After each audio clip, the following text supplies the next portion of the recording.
자, 다음 순위 5위입니다. 김정은의 비선 실세는 태블릿 PC다. 아니, 북한의 김정은도 태블릿 PC 얘기와 비선 실세 얘기가 나온다니 도대체 이게 어떻게 된 얘기인지 살펴보도록 하겠습니다. 자, 김정은의 태블릿 PC 사랑에 대해서 증언을 해준 교수님이 한 분 계십니다. 이분의 이야기를 직접 들어보시겠습니다. 김정은이는 굉장히 그 애플사 그 제품을 굉장히 좋아하고 특히 아이패드를 이동간에 이렇게 사용을 많이 하는 걸로 이렇게 나와 있습니다. 역시 마찬가지로 김정일의 그런 유품에서 애플 노트북 컴퓨터가 이렇게 이제 나온 것을 이제 볼 수가 있겠습니다. 과거의 생전에 애플사 고급 IT를 즐겨서 이제 사용했던 걸로 이렇게 이게 분석이 되고 있습니다. 세계가 보는 북한, 세계가 보는 그런 김정은 자신에 대한 그런 평가 문제에 대해서도 예민하게 이렇게 관심이 있는 걸로 알고 있습니다. 네, 지금 전문가의 이야기를 들어봤는데 북한의 김정은 태블릿 PC 들고 앉아갖고 본인의 이름을 검색해서 관련된 기사들을 읽어본다. 쉽게 말하면 이렇게 이해를 하면 되지 않습니까? 네, 그렇죠. 자기만 자기 이름만 검색하는 게 아니고 자기가 저지른 사건에 대해서 미사일을 쏘거나 핵실험을 했을 때 전 세계가 어떻게 보고 있는지도 전부 다 이렇게 인터넷 검색을 해서 전 세계의 여론, 특히 또 한국 내에서 여론 이런 것들을 검색해 봅니다. 그런데 이 사실 연예인들이나 유명인들 본인 이름을 검색하기가 사실 겁난다고 하잖아요. 왜냐하면 악성 댓글이라든가 또 좋은 얘기가 안 나올 걸 우려하기도 하는데 지금 김정은 본인 이름 검색해서 좋은 얘기 나올 리가 있겠습니까? 안 그렇습니까? 근데 그게 자신의 영향력을 뜻하는 것이기도 하거든요. 아, 그래요? 예, 자신의 뉴스가 전 세계에 굉장히 많이 나오고 자신이 주목하게 되면 미국도 나랑 대적할 수 있구나. 혹은 다른 나라도 그렇구나. 남한 사람들은 나를 이렇게 생각하는구나. 나의 영향력이 이렇게 크구나. 이런 거에 있어서 약간의 나르시시즘이나 카타르시스 같은 것을 느끼는 것 같습니다. 그렇군요.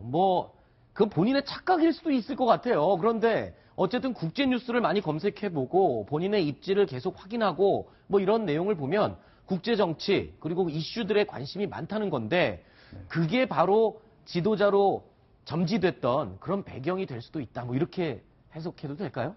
그거는 좀 다르죠. 아, 그래요? 어차피 정치를 하려면 뉴스를 접해야 되는데 북한의 신문이나 방송은 전부 다 김정은 자기가 만든 거기 때문에 자기가 만든 뉴스를 자기가 봐서는 도움이 별로 안 되죠. 그러니까 김정은이가 이 해외 뉴스를 접하는데 가장 좋은 방법은 인터넷 검색인데 과거에 김정일이는 우리 방송도 TV 틀어놓고 많이 봤습니다. 왜냐하면 아무래도 김정은보다는 인터넷이 좀 덜 편한 사람이었기 때문에 방송을 직접 보면서 이제 많이 모니터를 했는데 김정은이는 이제 컴퓨터로 이렇게 모든 것을 모니터하는 것 같습니다. 네. 김정은의 능력을 재평가해야 된다고 봐요. 지금 김정남이도 후계자가 될 수 있었고 정철, 정원이 다 될 수 있었잖아요. 그랬죠. 왜 됐습니까? 그거는 정통성 문제에서 보게 되면 삼형제, 세 이복 형제 모두 자기 할아버지랑 찍은 사진은 없어요. 그거는 뭔가 하면 김정남이가 다른 여자를 통해서 아들 셋을 낳았지만은 아버지한테 숨겼다는 얘기예요. 네. 돌잔치나 잔치 학교 갈 때도 안 보내. 그리고 유학 보낸 건 뭔가 하면 아버지한테 혼날까봐 내보냈던 걸로 봐야 돼. 그래서 거기에 대해서 두 어머니인 성혜림과 고영이가 고민하고 스트레스를 죽었지 않습니까? 근데 나중에 김일성이 죽은 다음에 각각 만나고 난 다음에 고른 것이 누군가 하면 김정은일 뿐이란 말이에요. 네. 근데 만약에 김일성하고 찍은 사진이 있었으면 정수성 때문에 김정남이가 됐을 수도 있는 거예요. 네.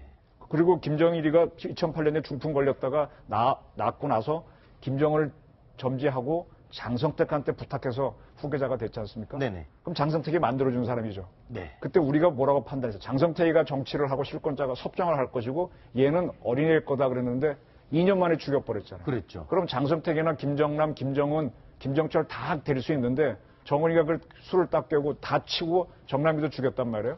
그럼 저거는 이미 만만치 않은 지도자인 거죠. 그래서 우리가 김정은을 볼 때 자질이 있느냐 없느냐 뭔가 하면 이미 국내 파워 게임에서 지배적인 위치를 차지했다. 따라서 저자는 좀 강하게 다뤄야 된다. 이렇게 판단을 해야 될 것 같습니다. 그렇군요.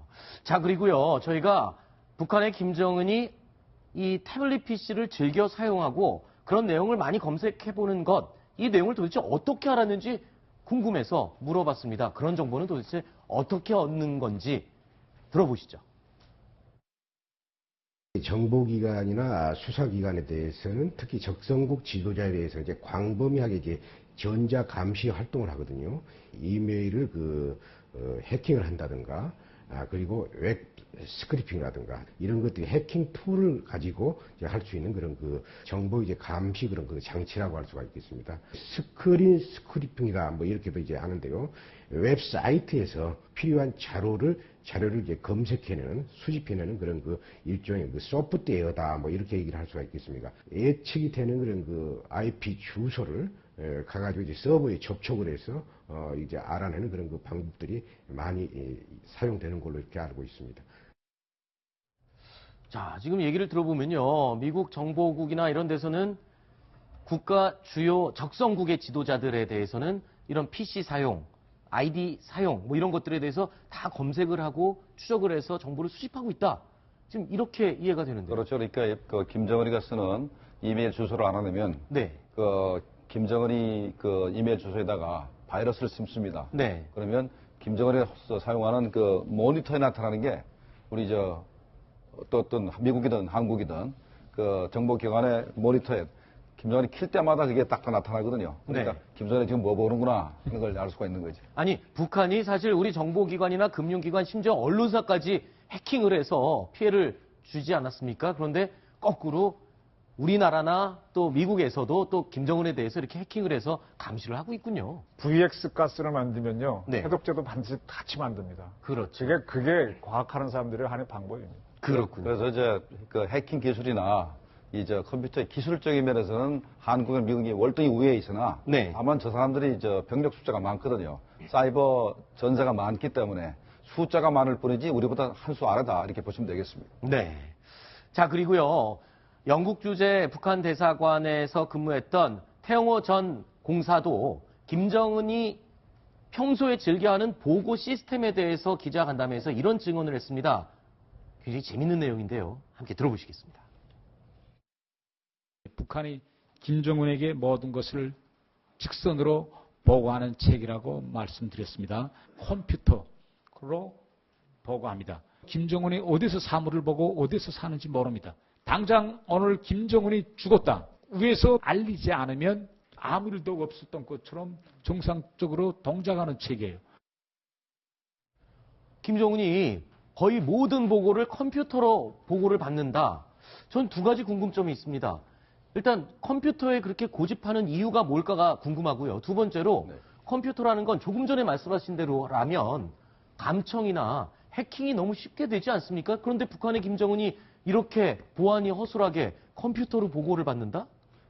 일단 보안 부분은 네. 보고받은 것은 북한 내부의 인트라넷입니다. 전 세계적으로 이제 접속이 안 되는 인터넷이 아니고 인트라넷이기 때문에 네. 이 바깥 세상에서는 이제 해킹할 수가 없는 것이고 두 번째 컴퓨터로 보고받으면 되게 좋은 게 네. 첫 번째 만약에 인민무력부에서 뭘 보고를 했고 그다음에 이제 통전부에서 보고를 했고 그랬다. 네. 동일 사안에 대해서 네네.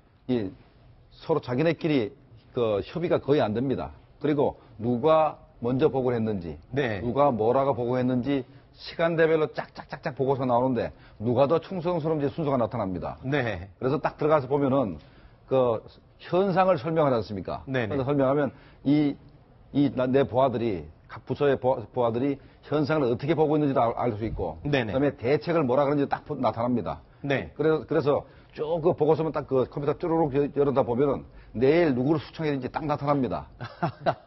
책임 소재가 분명히 나타나고 그래서 컴퓨터로 네. 보고를 받습니다. 그렇군요. 일단은 북한의 나이가 많은 지도부 사람들은 이 컴퓨터 보고 때문에 굉장히 곤란한 경우도 있을 것 같다는 생각이 드네요. 갑자기 그 생각이 들었습니다. 그거는 시키면 될 텐데 지금 김정은이가 이렇게 디바이드 앤 룰이라 그럴까요? 네. 체크 앤 밸런스 이런 제형학적 기술을 다 사용하고 있잖아요. 네. 인터넷을 통해서 지배를 하고 그다음에 2인자 될 만한 사람 쳐버리고 해서 권력을 쟁취해가는 거 보면 아까 트럼프가 미친 것인지 전략적인지 결론은 영리하고 전략적이라는 얘기잖아요. 네. 그래서 불가측성을 가지고 북한을 지배하는데 거기에 대해서 트럼프도 그렇게 대응한다 그랬거든요. 근데 우리는 계속 저 친구는 핸디캡이 있을 거다 이렇게 보는 게 우리의 편견이라는 겁니다. 그렇군요. 자, 그런데요. 김정은의 태블릿 PC 이야기를 하다 보면 이 얘기를 안 할 수가 없습니다.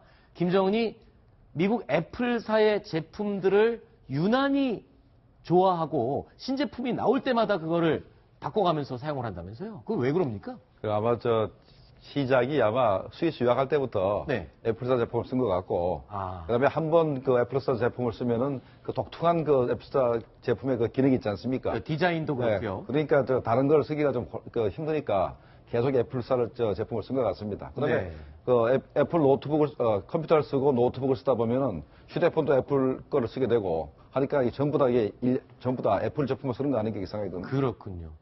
자, 미국의 스티브 잡스가 죽지 않고 살아있다면 지구상에서 최악의 악당으로 꼽히는 김정은이 애플 제품을 사용하는 데 대해서 과연 기분이 좋을지 나쁠지 갑자기 궁금해지네요. 자, 지금 이정훈 위원님과 김정봉 전 실장님 두 분은 여기까지 이야기를 듣고요. 박소윤 기자 그리고 노은지 기자와 이야기를 이어가겠습니다. 고맙습니다. 자, 다음 순위는 또 어떤 내용이 있는지 확인해 보시겠습니다.